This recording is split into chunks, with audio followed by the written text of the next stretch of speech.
You have no authority to touch her. Step back. My voice shook with fury as I saw two self-proclaimed HOA officers gripping my deaf sister, Bethany, by the arm, trying to shove her toward a battered white van. It was just past 4 in the afternoon, sunlight filtering through the tall pines that lined our neighborhood. Normally, this was a quiet cul-de-sac where nothing dramatic ever happened. But today, the air crackled with tension. My heart pounded so hard I felt it in my throat. Bethany had been walking home from the corner store, arms full of groceries, oblivious to the men's shouted orders because she couldn't hear them. They must have interpreted her silence as defiance. Now they were manhandling her like a criminal, ignoring her terrified expression as she frantically tried to sign that she couldn't hear them. I lurched forward, adrenaline surging. I grabbed one man's wrist, trying to pry his hand off Bethy's shoulder. "Let go," I warned, my voice wavering between rage and panic. He twisted to face me, a sneer on his face. He wore a dark polo shirt with an amateurish HOA patch stitched onto the chest as though that gave him real power. His partner, a wiry man with a scowl, refused to loosen his grip on Bethy's jacket. Bethany's eyes brimmed with fear, and she clutched her grocery bag as though it were a life preserver. She didn't understand what these men wanted, but she knew it was bad. The first man, tall and burly, tried to brush me off. "Step aside, sir. Your sister's in violation of the new community safety policy." She refused to comply with our instructions. My stomach turned at the ridiculous phrasing. Bethany was deaf. She couldn't possibly comply with shouted commands she didn't hear. The second man, the wiry one, let out a disgusted snort. "She resisted us, so we're taking her to the station for an enforcement hearing." My skin crawled. They were acting like cops, but everything about them screamed fake authority. "You're not the police. You have no right to detain her," I snapped. Bethany's tear-drilled eyes flicked in my direction. I gestured the sign for, "Don't be scared." She nodded rapidly, but her hands trembled so much she struggled to respond.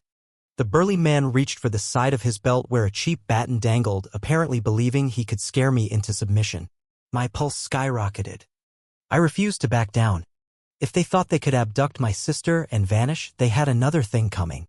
I opened my mouth to demand they release her, but before I could speak, a shape appeared in my peripheral vision, my wife, Harper, sprinting down the sidewalk. Harper had just returned from her morning job at the National Park Service. Years ago, she served as an Army Ranger. She never bragged about it, but that lethal training showed in her every move when danger arose. Now, seeing Bethany pinned by these goons, Harper erupted with protective fury. She rushed the wiry man first, hooking her arm around his in a swift takedown maneuver. He yelped, losing his grip on Bethany instantly. Bethany staggered backward, pulling free from the burly man's grasp as well. I caught her, helping her step aside, then turned to see Harper standing between the intruders and my sister like a lioness guarding her cub.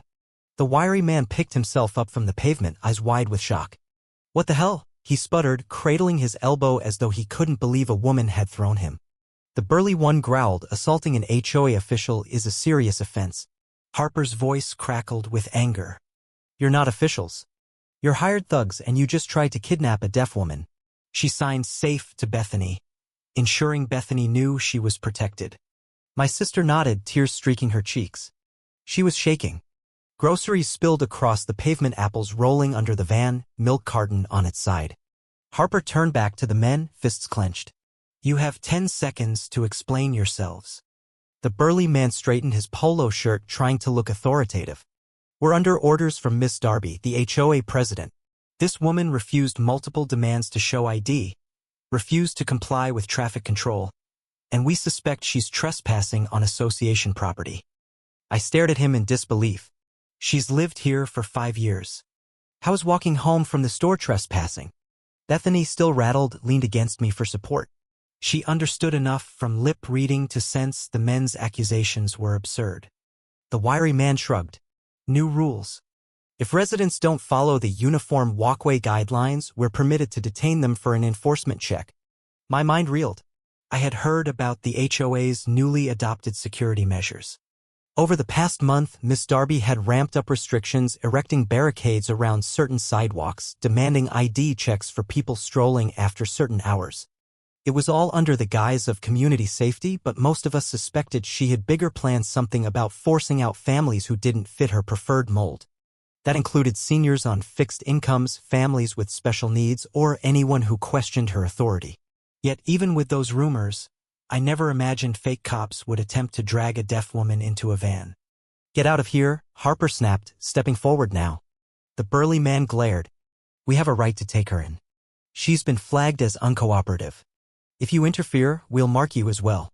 He reached into his back pocket, extracting a laminated card that apparently served as some makeshift citation. My temper flared. "Mark us as what exactly?" "Enemies of your twisted little regime." The wiry man grimaced. "This doesn't concern you. If you comply." Harper took a slow breath, controlling her anger. She darted a glance at me, silently telling me to get Bethany inside. Then, lightning quick, she seized the burly man's baton from his belt and tossed it aside like trash. He made a strangled cry of protest. The wiry man lunged at Harper from behind. I moved to shield Bethany. My main concern was her safety. She clung to my arm, watching Harper's confrontation with wide eyes. Within seconds, Harper flipped the wiry man onto his back again, pressing a knee to his chest. The burly man, infuriated, tried to grab Harper's ponytail. She ducked, jammed an elbow into his ribs, and forced him to stumble sideways, gasping. I'd seen Harper practice martial arts forms in the backyard. She was a calm professional who rarely lost her cool. But seeing these men attempt to harm Bethany triggered a deep protective instinct. Bethany tugged on my sleeve. She pointed toward a phone lying on the ground, hers, which had fallen out of her pocket in the scuffle. I grabbed it, noticing the screen had cracked. She typed rapidly, "Police. Call." I nodded, stepping aside to dial 911 on my own phone. This was beyond some minor dispute. They had forcibly tried to kidnap her. The operator answered, and I hastily explained. She sounded uncertain, insisting it might be an HOA matter. But I pressed that these men used physical force. She finally promised to send an officer if one was available. Meanwhile, Harper forced the wiry man upright and shoved him toward the van. "Get in," she hissed, eyes blazing. He blanched. "You can't do this. It's our van." The burly man rubbed his sore ribs, glaring at Harper. "You'll regret this," he spat, stepping toward her with fists raised.